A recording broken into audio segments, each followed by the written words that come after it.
A lot of technical difficulties. Life. Yeah. All right. Well, hello, everybody. We had some technical difficulties again. I have to tell you, this is crazy because this is 2 weeks in a row that I've had some sort of snafu, which is not common, but I don't know what's going on. So I had put it to set up live, and all of a sudden it wasn't live, and I just noticed now. So you guys missed a little bit of the conversation that we were kind of having privately. So I'm just going to start all over and at least introduce myself for those of you who are new to the show. This is Gloves Off. I'm your host, Dr. Kalpana Sundar, and I am an ex-surgeon. And the show is really about people reinventing themselves, really stripping themselves of their ego. And that's really what our guest, Lisa Charles, has done today. She was a federal prosecutor. She left her law career and decided to reinvent herself. And now she is a wellness expert, a speaker, an author. So we were actually just talking about that until I saw that it said the recording was past due. And I said, wait a minute, I pressed it. So, but anyway, here we are. So, Lisa, if you don't mind just saying that one more time, because now our audience can actually hear us. Well, we had a great chat. I know, it's fabulous, except We it were was just talking about, private. yes, our own private conversation. I think something that we probably share in common, we were kind of talking about what was a day in the life? Like, what was it to be in a position that is high powered, that is high pressured, that there is not a lot of margin of error for mistakes. And when the mistake is made, the consequences are vast. So for me, when I came into the U.S. Attorney's Office, I loved organized crime. I loved the police corruption. I loved everything that was safe crimes. I digress. But I really was fascinated with it. And so to go into that arena as a Black female, and at the time when I joined the office, I was the only Black attorney. We soon had a couple of others to join, but there had been a big hiatus where there had never been Black, like maybe 10 years. And so there weren't a lot of women, and you were in certain parts of prosecution that it was a lot of tough people. So organized crime, you can imagine. And so I really knew that I had to show up. I had to be tough. I had to be someone that you knew was formidable, that you wouldn't try to walk over, whether you're a defense attorney or someone I'm interviewing that's, in the world of crime, or just a fellow assistant. And so with that, there were some personality things that started to happen. I really didn't notice it during the time because you live as you live and you survive as you survive. Mhm. But one would say, I had some nicknames definitely on the people that I was prosecuting, on the witchy, but starting with B. I knew that that was sort of always what they said about me. Maybe some people in the office as well. They just didn't say it to my face. But I was known to be extremely tough. And this was something I think that I felt served me well at the time. But I would say most people didn't see many other dimensions of my personality. Not that I was always, I would never smile, but for the most part, I was about business. I needed to be done. And I think I'm very exacting on myself in terms of what the quality of what I want to put out.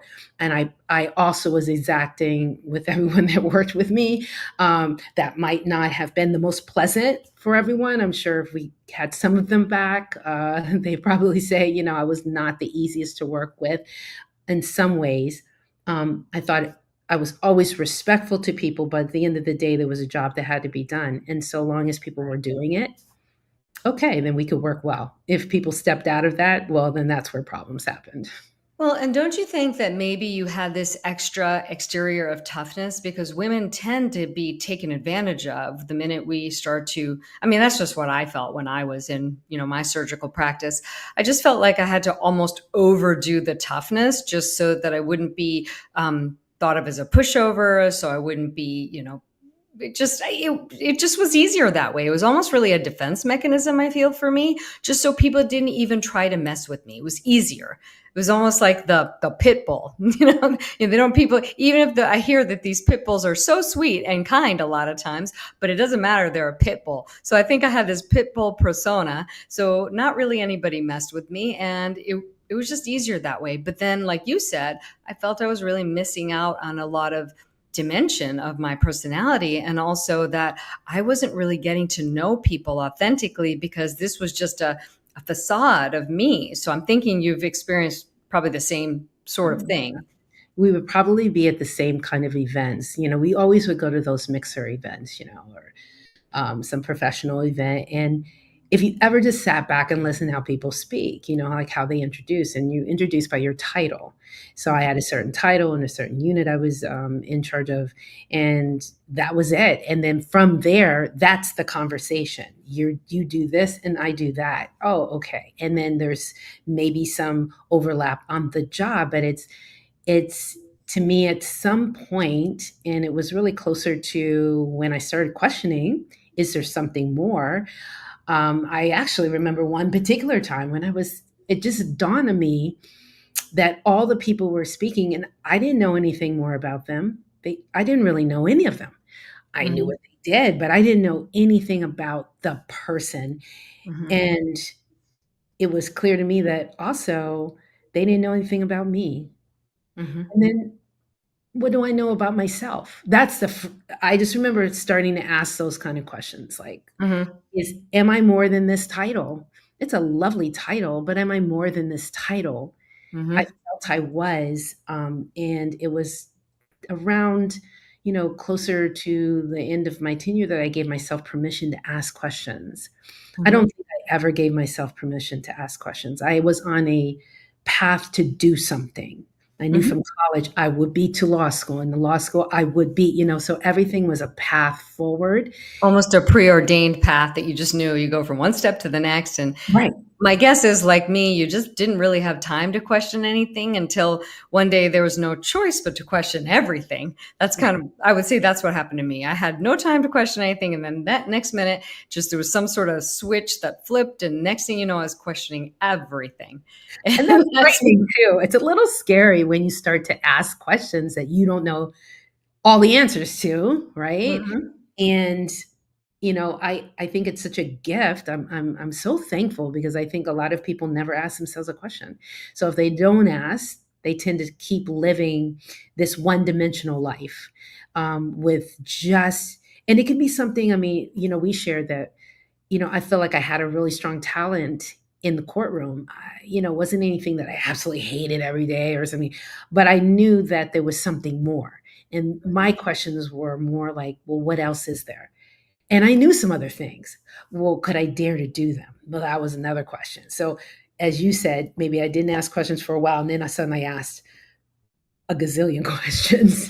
Right, And right. yeah, And I was saying, I think this was before, I realized that it wasn't actually live, but I was saying that I feel that when we have these high power careers, there's often these high power egos associated with them. And I know for me that was the case. So was that the case for you as well? absolutely. Yes. I It's mean, nice when you have some I mean, people in your life that can balance your ego a little bit to let it know. But I think part of it is just having to be able to show up. And I kind of put it also to wanting to be the best, like I'm the best. And so when I have my openings or when I have my closing statements, and the people that would come from the office to watch, yes, it would feed that piece of me. And I would get a lot of satisfaction from it. And in a way, it would justify for me other behaviors I had that are associated with your ego, because you have to be this, you have to show up this way to really be successful. So it mucks around with what is successful too. But 100%. And I think in some ways, as you alluded to, I don't know if I had shown up and have been questioning everything, and I wouldn't have had the same career I had in that field because, as you said, there were people that would have walked all over you. I saw mhm, it happen with people. mhm. if you Yeah. didn't show that you were about something and you deserved respect. Right, right.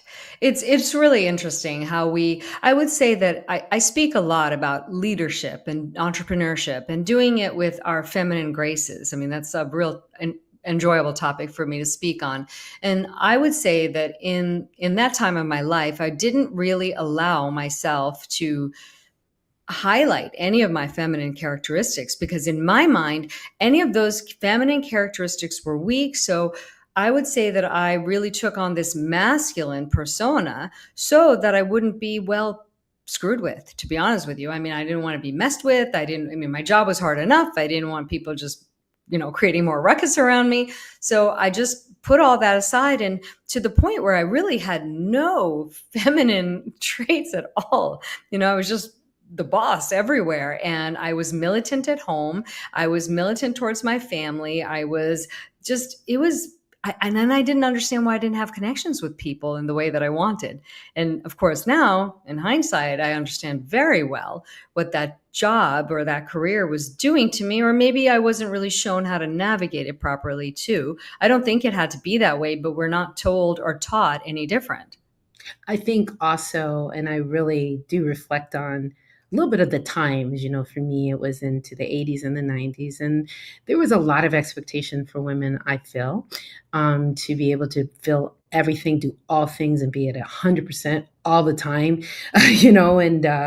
and so, I had fellow women in the office that, for instance, didn't take off for pregnancy, like they were pregnant and they were on trial and then they would come back the next week. To me, I was like, well, I'm gonna draw my line there. I'm not doing that. But those were kind of the role models. It was thought of, don't be weak. And Right. so this weakness thing was taken to a kind of a crazy extreme, where we all individually had to make our own decisions on some of those kind of decisions. Hmm. Um, but even how pregnant women were perceived in court, and was that professional, and all of those things. And if you found out you were pregnant and then you were going to get a new promotion, or it was a very interesting time to navigate. And if you came in there, I felt at the time, from a position of weakness, or, with your hand out, or please help me. I saw how things worked, and you really did have to come in with a full confidence in yourself, because anything was perceived as not confident, then maybe you're not good enough to do this or have this responsibility. um, I love this conversation because, in part, that's how I saw the world at the time.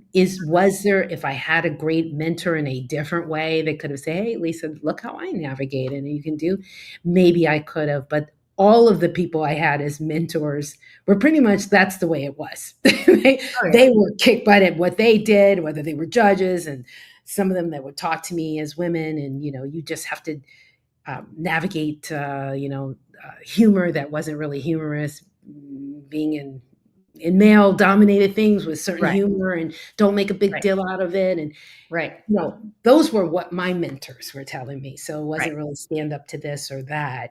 And So you lose your voice somewhere along in there just because you're so busy conforming to all the things that other people are telling you just so you can keep your job, keep your career, be respected.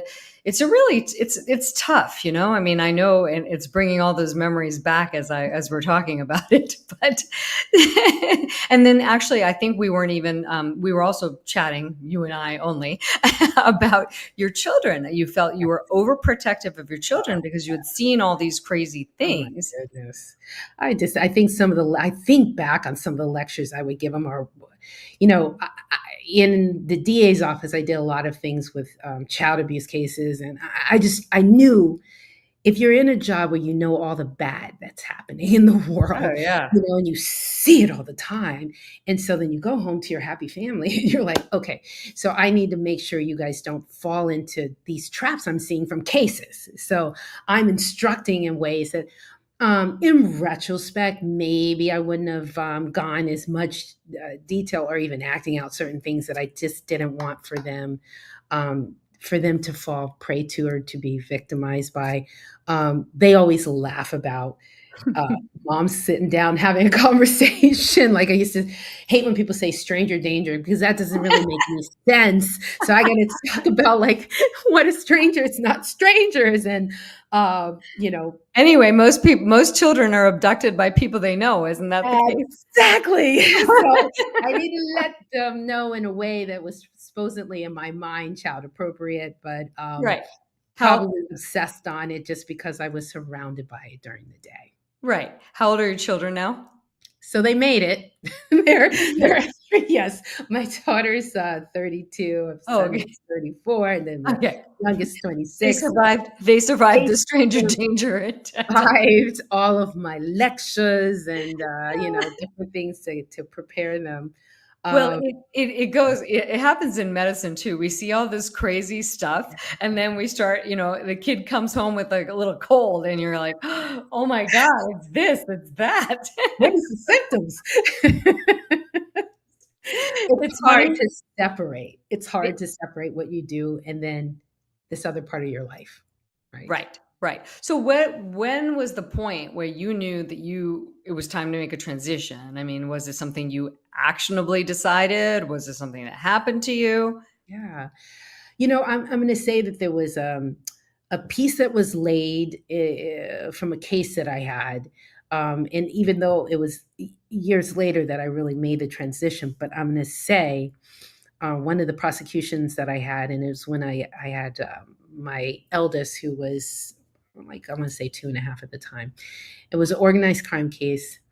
I had a particularly good day of cross examination in the court, but when I got back, the FBI and my supervisor at the time had me in the office, and they were like, "Well, Lisa, do you have somewhere where you can send your son?" I'll never forget that. I said, "Pardon me, I do not have somewhere where I can send my son, and why would I do this?" So apparently, that my life was under threat for it was under threat for a good 6 months, and but at that time, everything changed. So I was under guard. Um, you know, uh, for all the day, my house was watched, and a SWAT team and all sorts of things were involved. But it was the first time that I ever said, "Oh my goodness." It's the first time I just put a little question in there, like, "Oh," because people were saying, "Oh, you're so lucky." Like, prosecute. People are crazy. This means your case is really important, and they were saying crazy things. I wasn't seeing it like that. I was seeing it more like this is not good, and I have a family, and Yeah. so it put this little question in my mind about other things that I Mm. like.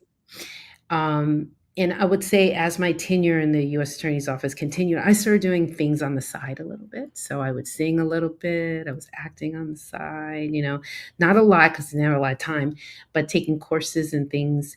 And some of my FBI friends knew and had come to see me at things. And for me, one of the most pivotal times is when someone I still am in contact with had said to me, "Lisa, when are you going to take what you do on the side and make it what you do? Like, have you ever thought about that?"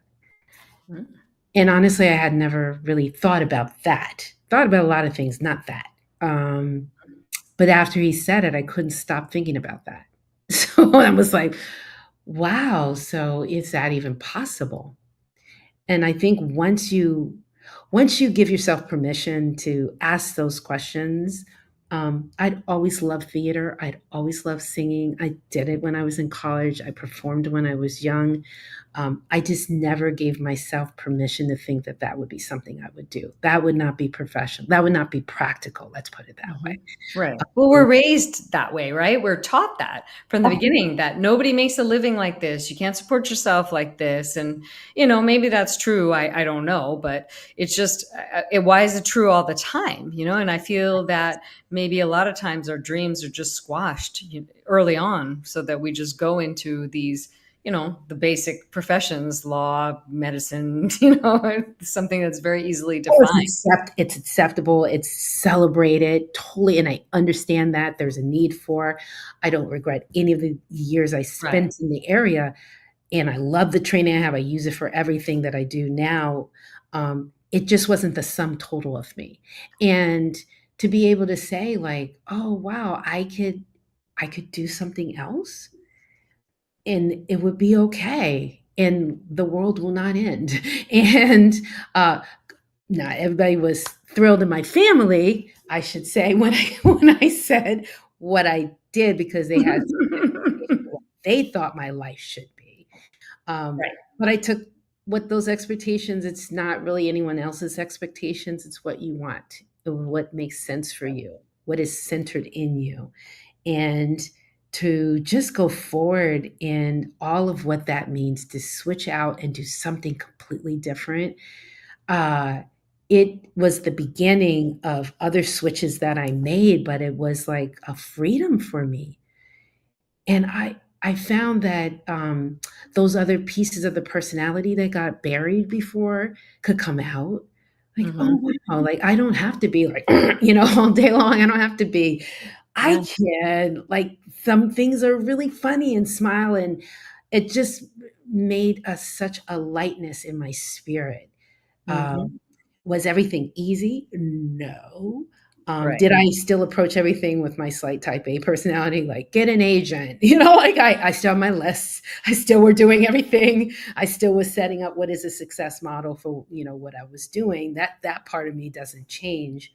But what did change is I just let some of the pieces of me that have been a part of me my whole life come and shine, mixed in with, yes, I'm a success oriented person. I'm always going to be. There's Hmm. nothing wrong with that.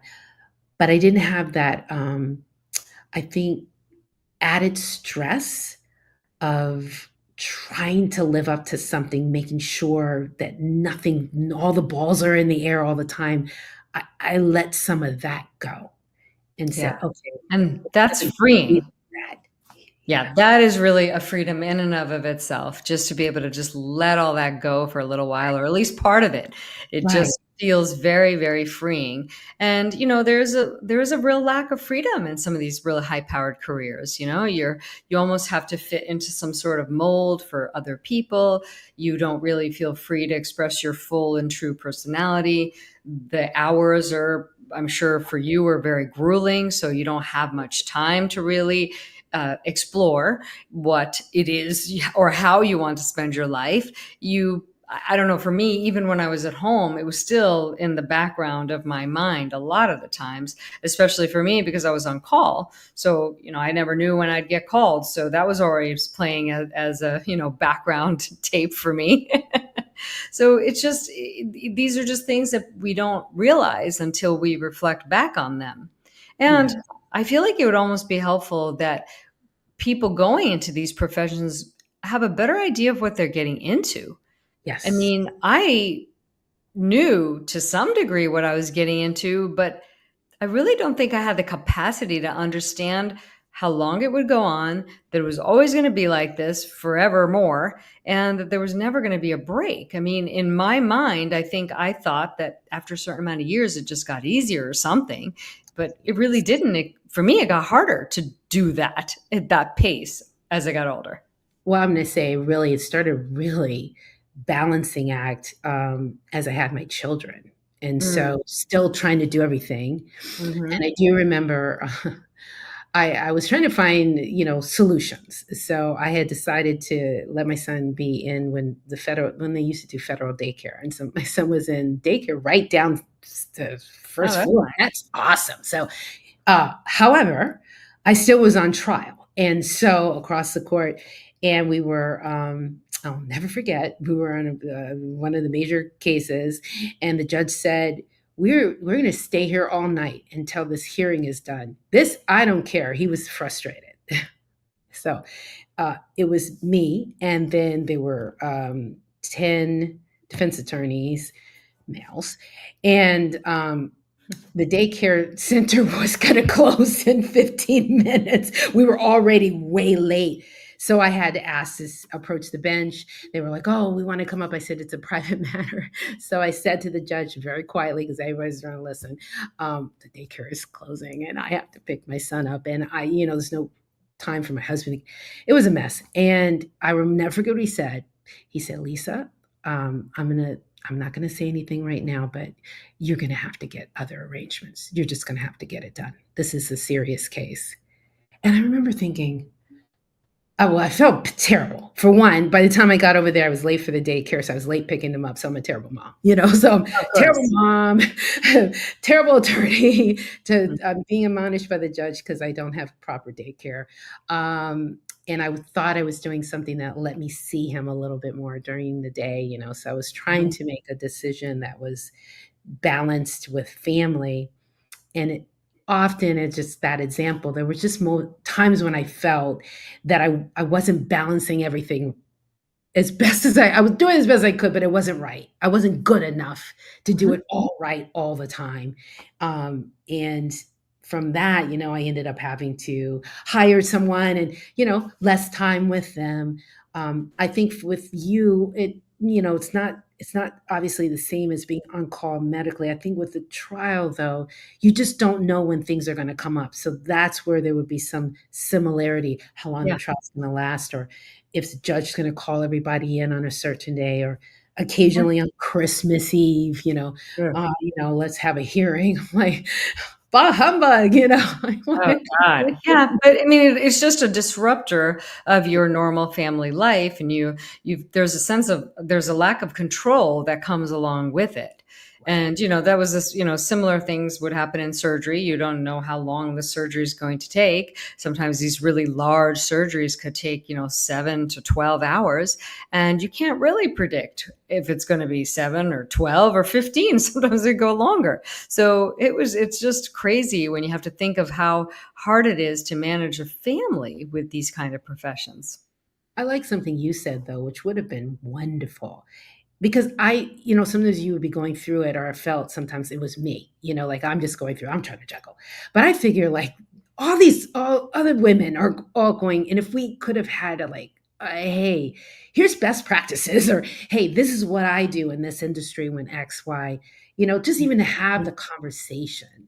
Because there really wasn't any conversation about it. You Yeah. just kind of managed and you did the best you could. And sometimes it worked out well, and then sometimes not so well. Well, Um, I think we were afraid to speak about things like this. I mean, even there were very few women in surgery back then, but still, I don't know that any of us really spoke about it. We just stayed in our own little silos and didn't really speak. And I do feel the world is changing quite a bit now that women are speaking to each other about the things that we're facing. And at least there's more engagement and more community around these problems or, difficult situations, so to speak. Oh, I definitely see that's what makes me very happy. I Me too. I look at the younger women coming into certain things, and I'm like, "Okay, this is great." When they don't like something, when they feel like they don't feel like, "Oh, man, we'll just stick with it Mhm. and, this'll get better," or "Don't worry about it. That's just a rite of passage," or "That's what happens," or, "That boss always says these kind of things," and, "Just don't pay attention. They don't, it's not personal to you." So many of that was the advice back then, and I think now people have in a really good way, a lower tolerance for things that are making them uncomfortable, or they need more. I love that people talk about mental health, and to me, back in the day, if you talked about mental health, it meant that you had a mental illness. Right, Not mental health day meant that there's something going on with you, and maybe you can't do this job. So right. Yes. now it's, I think, a little bit more accepted to know that, maybe, someone working straight through with no breaks, at some point, this is gonna weigh on anyone, Right. in a number of ways on their wellness, and so I'm happy for that. It's an interesting thing to talk to people that were, at the height of their career in the same time frames that we're talking about, where there's a lot of similarities. Right, right. And it is nice to see that these things are changing. And it's funny, I had interviewed it's probably been a couple of months now, but I interviewed a medical device, a doctor who really innovates medical devices, and he has multiple medical device companies. His name is Josh Macauer, and he's created a wearable breast pump. And the whole time we were talking about that, I thought to myself, how wonderful that would have been during my residency. Oh my, Because I mean, instead of stealing away to the bathroom. yes, I mean, I've had to break scrub in surgery. I mean, after 5 to 6 hours, I mean, there's only so long you can take it. And just Oh, I thought, wow. And I mean, I remember just standing there thinking, I don't want to say anything, but I have to break It's a scrub. I have to take a break. And there were other surgeons there too. There was a team effort, so I wasn't the only one. But I found a place in the operation that I felt it was okay, and I said I really have to go. And I just remember getting this side-eyed look. Why do you have to, what do you have to go for? And I said, I have to pump. And if you don't know what that is, and if you don't experience or have that, that is not a choice. It It comes wasn't down a to it's no longer a choice. It was exactly, and it was getting to that point where it wasn't a choice, not to be crude. I'm sorry, people, but Yes.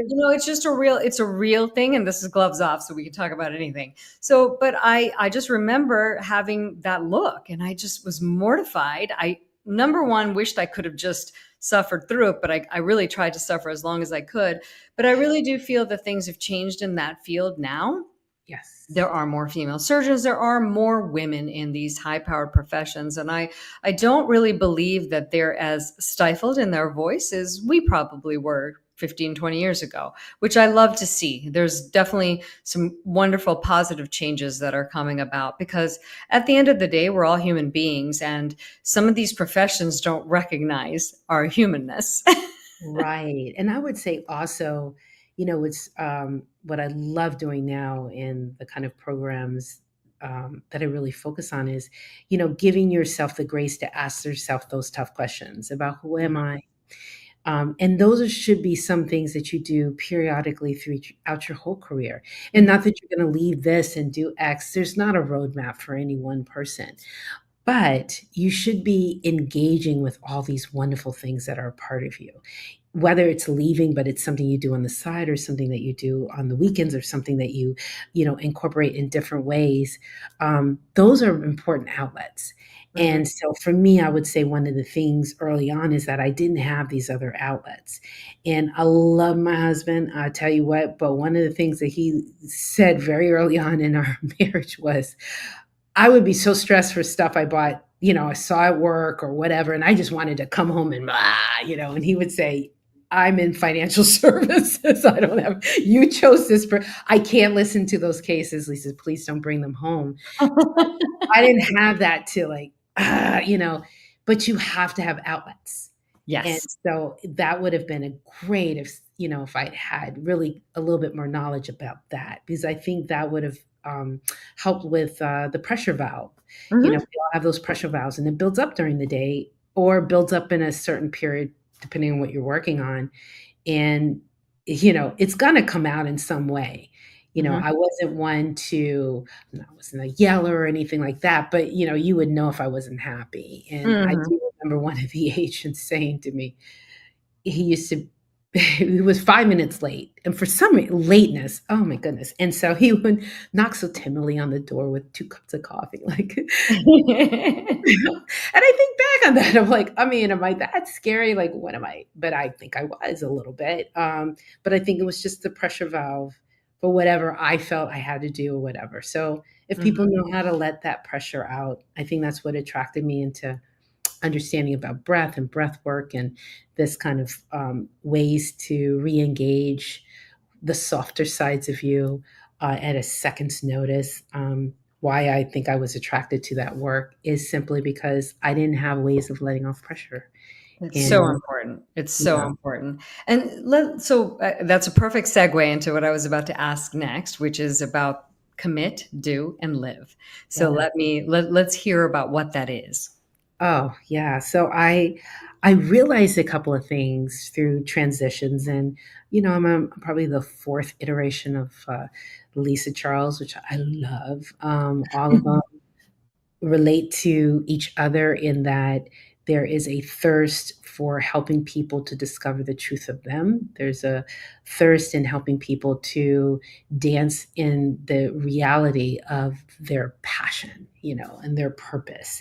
And so for me, part of my journey, so it's in my singing world, and I was pushing really hard because why wouldn't I? I came into it later and I was seeing some real nice success, and I started developing some throat issues. Mhm. And before I knew it, that part of my career was derailed, and I found myself uh, out of law, out of singing and about 75 pounds heavier. And I thought, okay, I'm not going to just jump into something, but I want to take care of my health. And I just asked myself, I gave myself a simple thing. I said, you know what? I want to lose this weight, but I don't want to diet. So I'm not going to go on a diet. I want to figure out, how do you change your body without dieting? And that led to what ultimately was my book, Yes, Commit, Do, Live. This is exactly what I did. It was the journey that I took. It was commit, really is getting to know the fundamentals of who you truly are from the inside out, your passion, your love, your talent, your gifts, but also the things that are most important. If you didn't have that passion or that particular love, what makes you you? And so getting into the deepest, most your inner core, which I happen to think are your values and your Hmm. love and compassion and, all of those things that really make you human. Hmm. And, from there, working your way up to really put into whatever painful things that are in your way or have been in your way, being able to shine light. So now that you can commit in this process of showing up as the authentic you. We say that word a lot, but most people never do the work to find who that is. It's some steps that you need to do, and it's maybe a little fearful for some to ask those questions. Um, the do is just that. It is the powerhouse side of things. We are so powerful, and how we move and how we eat and how we sleep and how we show up in our mind and our mindset, and to know that we each have the ability to change everything and rock our health in a whole new way.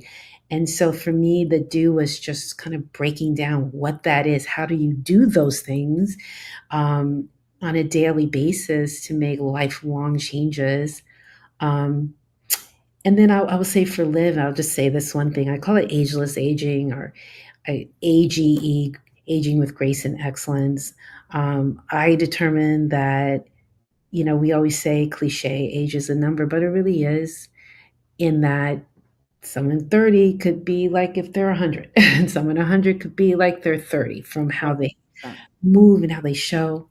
And so I love the idea of being able to live that ageless life, which is kind of taking all those principles and now challenging yourself and going out there and challenging yourself on a daily basis. And so that was sort of the whole process for Commit Do Live. And it, for me, it really ignited that sort of the brain body balance. And it was probably the most empowering time of my life to realize I felt like Dorothy from The Wizard of Oz when she goes through all of these adventures, but she could have gone home all along. She had the ruby red slippers all along. Right. And Don't understand how powerful we are most of the time. most of the time, at our fingertips, the kind of power that we have, you Yes. live in that, it makes a different type of life.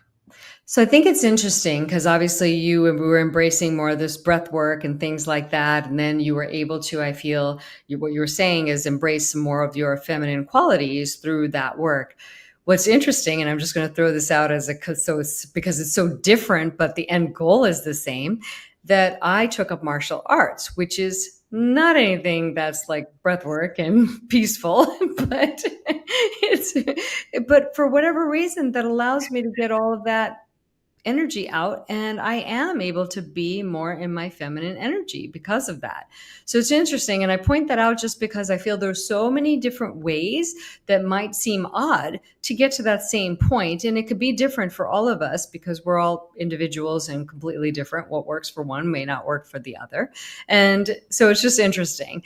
And what else was I going to say about something you said? And I just love the transformation that happened within you to understand who you really were, to create that weight loss and create a better, healthier lifestyle for yourself. So I think it's just amazing that you've transformed in this way. It's funny how you can do, and I love your martial art, Sim, because there's a lot of centering and balance. And Yes, that's it's this, probably what I gravitate towards in that. Right, and you have to see things in a way that other people are not seeing, even in so I love what you said that, um, there's just so many avenues, and so don't limit yourself to the avenue that 3 people told you or 1 person or you read 1 book.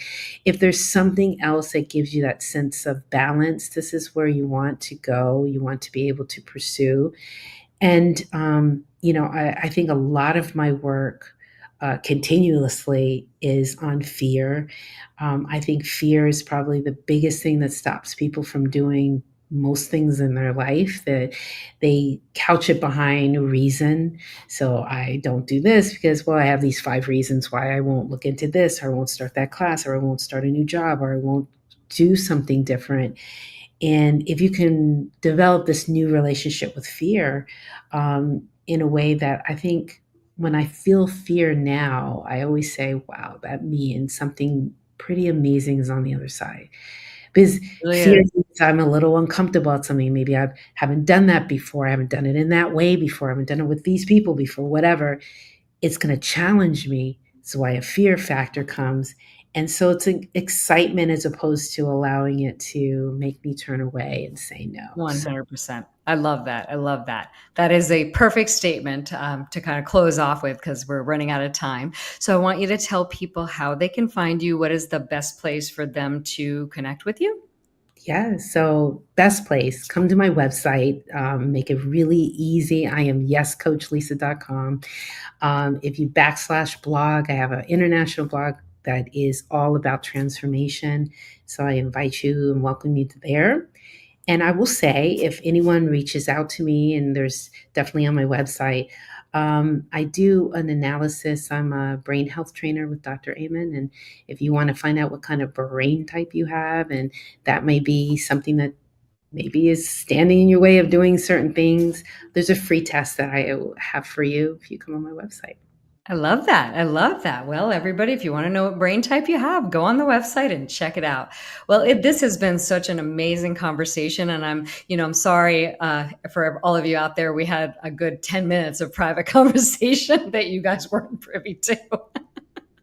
I wish I could just put that part on the air later or something, but funny how things happen. But it's been an absolute pleasure. I feel like our paths are in real alignment and real synchronicity. Just, I was excited about this because I knew that there would be so many synergies. And I love pointing out synergies between different lives and different professions and whatnot. So I know it's late for you. You're on the East Coast, correct?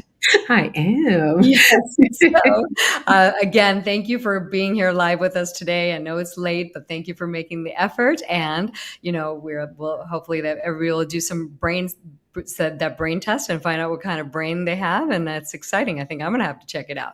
So you have a wonderful evening, and again, thank you so much for being on Gloves Off. Thank you for having me, and I think we're really connected for life. Yes, I think so too. It's been an absolute pleasure. Have a great evening, get a good night's sleep, and have a wonderful week ahead. Okay, bye. Bye. Well, I hope you guys enjoyed that. And I really enjoyed speaking with her. She was really a very interesting person. I always love when I get introduced to people like that. So next week, I am going to be interviewing Lem Blackett. I'm like, why do I get tongue tied on his name a lot. So he is actually now in the philanthropy business, but he was a minister and has done a lot of different things over his lifetime. So he's had some trauma that he's dealt with. He has a book about that. So we're going to deep dive into that next week. So again, sorry for the fact that you guys missed the first 10 minutes, but I did recap it during the episode. So you really didn't miss anything. And again, I can't wait to see you guys next week for another episode of Gloves Off.